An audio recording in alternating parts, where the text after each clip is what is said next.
Vou agora dar a palavra ao Dr. André Esteves, Presidente do Conselho de Administração e Senior Partner do BTG Pactual, membro do Conselho da Conservation International e graduado em Ciência da Computação e Matemática pela Universidade Federal do Rio de Janeiro. Tem a palavra. Muito obrigado. Bom dia a todos. Professor Vitalino, cumprimento em nome do senhor todos os membros aqui, queridos amigos. Acho que vimos excelentes apresentações. Queria também cumprimentar todos os presentes, a pessoa do querido ministro Jorge Messias, prazer tê-lo aqui na plateia, e começar dando os parabéns ao Sidney Rezende, ministro Gilmar, ministro Salomão, pela organização desse fórum que começou com inspiração jurídica, mas ele se transformou em inspiração institucional. Eu, quando vejo os debates que aconteceram aqui nos últimos dias, me anima muito sobre o Brasil, porque uma sociedade saudável, ela não depende do governo A, do governo B, da política econômica A ou da política econômica B. Claro que tudo isso importa, mas a coisa que mais importa são as instituições. São a gente construir instituições de maneira perene, transparente, estável e que evoluam de acordo com a sociedade. E eu acho que esse fórum que vocês criaram, ele, acima de tudo, alimenta o debate e a evolução institucional do Brasil. O sucesso americano, ele se dá pelo consenso político, ou se deu pelo consenso político. Está um pouquinho fora de moda no passado recente, mas 100 anos de política ou consensos, como se diz, criou uma sociedade de classe média alta e transparente, democrática. E eu acho que a gente tem todas as condições de seguir esse caminho no Brasil, e debates como esse, eu acho que fazem a diferença na evolução da nossa sociedade. Então, parabéns pela iniciativa, é uma honra poder estar aqui debatendo com todos vocês. Bom, coube a mim fazer a conclusão desse painel, e eu vou pegar alguns pedaços do que foi dito e depois fazer um comentário sobre o momento do Brasil. Primeiro, eu queria relembrar uma citação do ministro Anastasia, muito bem dita, lembrando o Império Romano, quando a primeira notícia bem documentada de expansão fiscal, na verdade, seria a invenção da expansão monetária, quando o imperador, a situação começou a ficar mais apertada, aí começou a limar a moedazinha de ouro para poder pegar um pouquinho de ouro, diminuindo a moeda, e fazer novas moedas. No fundo, foi a invenção da inflação, né? Nasceu lá dessa maneira tão criativa e tão rudimentar. E a gente nunca pode esquecer que a inflação é o mais pernóstico dos impostos, porque ele atinge de maneira desigual ricos e pobres. E ele é implacável com aqueles que não conseguem se defender. Então, quando a gente discute contas fiscais, o equilíbrio fiscal, a gente não pode esquecer do que significa o desequilíbrio fiscal, que é a inflação, que significa pobreza e significa desigualdade. Então, o segundo ponto que eu queria falar era sobre o caráter intertemporal das contas fiscais. No fundo, quando a gente aumenta um déficit num determinado governo ou num determinado momento do tempo, a gente simplesmente está criando uma oneração para as futuras gerações. Nada além disso. No futuro, os impostos terão que subir, as políticas sociais terão que diminuir, o suporte da sociedade feito pelo Estado terá que ser reduzido para poder corrigir aquela irresponsabilidade que foi criada num dado momento do tempo. Então, esse é o segundo tópico que eu queria comentar. O terceiro é o caráter não ideológico do equilíbrio fiscal. No fundo, manter as contas equilibradas, um país funciona como funciona a nossa casa, né? Ninguém aqui gasta mais do que ganha. Ou, se isso acontece, não vai durar muito tempo. A mesma coisa vale para as nossas empresas. Você não pode gastar mais do que você arrecada. Isso não vai funcionar no médio e no longo prazo. E um país é igualzinho. Se a gente for gastar mais do que a gente arrecada, isso não vai funcionar no médio prazo. Em geral, ele não termina num calote. Ele termina nesse imposto tão deletério para a sociedade, que é a inflação. Estamos vendo isso aqui do nosso lado.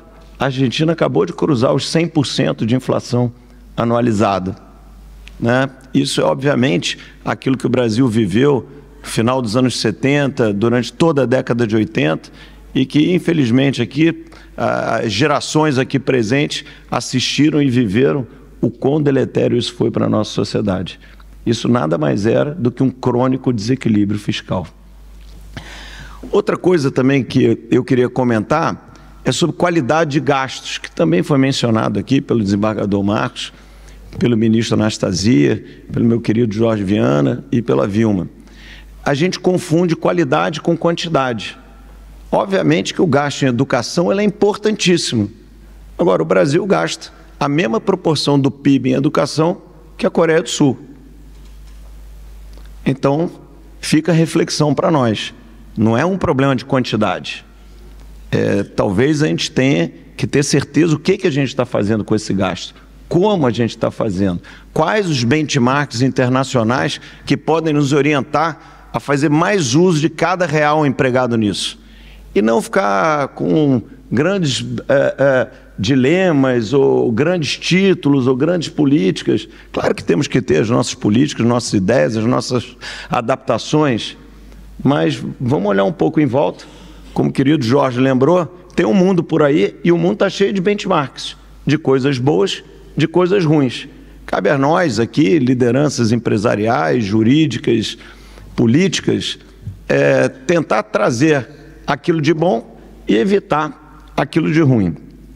Um outro tema que eu também queria trazer, e é quase uma cruzada do desembargador Marcos, é o tema da educação financeira, tão relevante. E o desembargador, a gente conversava há pouco aqui antes do debate, foi responsável por colocar no currículo obrigatório, com apoio da nossa querida OAB, está aqui Beto Simonetti, Marcos Vinícius, o direito financeiro. E, no fundo, eu acho que a gente tem que ampliar mais e mais o tema da educação financeira. Muitas vezes, e de novo, principalmente aqueles com menos recursos, erram pela falta da educação financeira. Então, esse tema, não só no direito, que eu acho que a gente deu um passo importante, e a gente sempre procura ter uma iniciativa de quanto mais puder educar a sociedade, de novo, lideranças políticas, jurídicas, empresariais, melhor para o Brasil. Porque não existe mágica, né? Muitas vezes a gente tenta resolver alguns problemas através de uma mágica, né? A gente viu esse ano, em algum momento, nós quisemos limitar a taxa de juros no crédito consignado. A reação seguinte, os bancos públicos pararam de emprestar crédito consignado. Óbvio que é a linha de crédito mais barata para a população mais envelhecida e de baixa renda no Brasil. Volta e meia parece uma ideia de, puxa, vamos emprestar dinheiro com juros lineares em vez de compostos. A gente pode ter a melhor boa intenção, mas não vamos conseguir reinventar a matemática persa ou mesopotâmica. Os juros, eles são compostos na matemática, não tem muito o que fazer. Então, essas aventuras, elas não devem nos tentar. A coisa é simples, né? A gente deve adotar aquilo que a gente faz nas nossas casas, nas nossas empresas, no nosso país. Esse é um caminho mais saudável. Agora, feitos esses comentários iniciais, eu quero trazer uma rápida descrição do Brasil e onde é que a gente está. Porque, às vezes, a gente perde a perspectiva histórica do momento brasileiro. E claro que tem sempre a angústia da vez, a dificuldade da vez, o dilema da vez, a incerteza da vez. Agora, o Brasil, ele evoluiu muito. E evoluiu muito por mérito de vários que estão aqui na sala, né, figuras heróicas que se dedicaram à vida pública, seja no meio jurídico ou no meio político. E aqui temos dois exemplos de dois ex-governadores que tiveram um desempenho sensacional de disciplina, de bom senso, de boas práticas, de diálogo, de transparência. Então, parabéns para vocês que se dedicaram a isso. Mas o Brasil, ele melhorou muito, sabe, ministro Anastasia?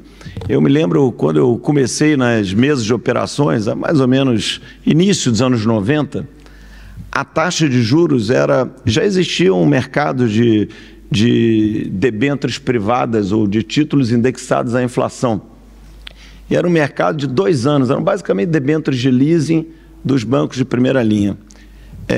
E a taxa de juros era inflação mais 25 a 30. Eu vou repetir para não ter confusão. Inflação mais 25 a 30% ao ano. Tinha que ser pós-fixado, indexado na inflação, porque a taxa pré-fixada era 4.379, eram os números desse tipo, né? Mudava diariamente o número, mas mudava de 4.000 para 3.000, 3.000 para 5.000, uma coisa assim. Então o mercado um pouquinho mais longo, ele tinha que ser indexado na inflação. E uma curiosidade, aqui tem uma honrosa presença da Fundação Getúlio Vargas, Sidney, e era a inflação do IGPM, era IGPM mais 25 a 30. Por que era o IGPM? Porque ninguém confiava no IPCA, porque ele era calculado por um órgão do governo, o IBGE. Isso não passa mais na cabeça de ninguém. Se a nossa inflação tem algum ajuste, o governo da vez quis fazer uma mudança, a gente se esquece, sabe, Anastasia, do quanto a gente evoluiu. E, de novo, por mérito de muitos que estão aqui presentes, em cadeiras jurídicas, em cadeiras políticas ou em cadeiras empresariais, mas a gente era assim que funcionava. No início dos anos 2000, passado mais ou menos 15 anos, o Tesouro Nacional emitiu os primeiros títulos indexados à inflação, vamos dizer, dessa era moderna, né? O Brasil já emitiu isso num passado mais distante. E aí já indexados ao IPCA e as atuais NTN-Bs, né? E as primeiras emissões, elas tinham entre 5 e 10 anos, ainda um prazo relativamente curto para o padrão internacional. E as taxas de juros eram mais ou menos entre inflação mais 12 e inflação mais 14. Muito alto ainda. Mas pelo menos já tínhamos o IPCA. Nada contra o nosso querido IGPM, né? Continua por lá, tal. Mas, né, que Deus o tenha. Vamos ficar no IPCA. A 12, 14% por 5, 10 anos. Chegando agora, em 2023, o Tesouro Nacional, nesse momento, temos leilão amanhã, de NTN-Bs para 2060. Portanto, vamos dizer aqui 40 anos arredondando, e a taxa vai ser alguma coisa entre 5,60 e 5,70 mais o IPCA. Isso porque nós estamos num pico de taxa de juros, num pico de política monetária. Na verdade, existe um certo consenso que o juro real neutro no Brasil deve ser alguma coisa em torno de 4,5, talvez 4, talvez 5, certamente abaixo desse patamar que está aí. Ou seja, passados-se 30 anos mais ou menos, nós saímos daquele ambiente caótico para esse ambiente aqui. Por que isso aconteceu? Isso aconteceu porque gradualmente nós fomos resolvendo nossos problemas, né? Nós resolvemos nos anos 90, o início dos anos 90, com a entrada do Plano Real, a inflação, muito custoso para a sociedade. Depois começamos a resolver o problema de contas externas e de uma enorme volatilidade cambial. Fizemos uma transição democrática em 2002, onde o presidente Lula e seu governo tiveram a sabedoria de enfatizar a importância do equilíbrio econômico e o valor que a sociedade dava a ele, e implementar as políticas sociais que eram de sua plataforma política de acordo com esse equilíbrio financeiro-econômico que a sociedade tanto prezava naquele momento.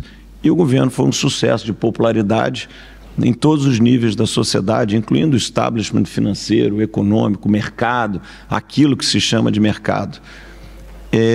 Depois as coisas evoluem e a gente passa também a adotar o equilíbrio fiscal como mais um pilar de estabilidade da nossa sociedade. Não interessa muito se é teto de gasto, arcabouço fiscal, desde que ele nos leve à responsabilidade muito simples, que é manter a sustentabilidade da nossa dívida. Não tem muito segredo em relação a isso. Você pode chegar lá por um caminho A ou caminho B e ele pouco importa. O que importa é a gente chegar lá. E eu acho que o governo da vez ele tem sempre o direito de fazer da melhor maneira que lhe convém e da maneira que a sociedade naquele momento aceita. Agora, o que me parece é que essa conquista, primeiro da inflação, depois do equilíbrio externo e agora das contas fiscais, ela não pertence a nenhum grupo político. No fundo, isso é uma conquista da sociedade. E eu queria que nesse breve comentário sobre tema tão árido, também dizer o seguinte, que a partir desses equilíbrios, com todas as mazelas e desafios que a gente ainda vive no Brasil, o nosso sucesso só depende da gente. Mas a gente precisa ter certeza que o nosso sucesso, como nação, como sociedade, ele não é dado. Ele não apareceu aqui pelos nossos recursos naturais maravilhosos, pela riqueza do pré-sal, pela pujança da nossa agricultura, pelo tamanho do nosso país. Não é isso que determina o sucesso. A gente olha aqui ao sul do Brasil e a Argentina tem os mesmos recursos naturais que o Brasil. E, no entanto, vive esse momento tão angustiante que está lá. O sucesso depende daquilo que a gente está construindo aqui, que é criar um consenso, uma evolução constante institucional da nossa sociedade que vai ter os resultados desejados. A gente pode usar a Coreia do Sul, a Singapura, que são países praticamente sem nenhum recurso natural e que Singapura criou o país com a maior renda per capita do mundo. A Coreia, em 50 anos, tinha a mesma renda per capita que o Brasil, se tornou um país desenvolvido por padrões da OCDE e sem recursos naturais. Simplesmente a sociedade criou um consenso que reforçou suas instituições e a sociedade criou condições econômicas de desenvolvimento espetaculares. E acho que, para concluir, não estou otimista aqui, o Brasil está pronto para isso, sabe, professor Vitalino? O nosso sucesso só depende da gente, tá bom? Muito obrigado. Deixa eu trazer.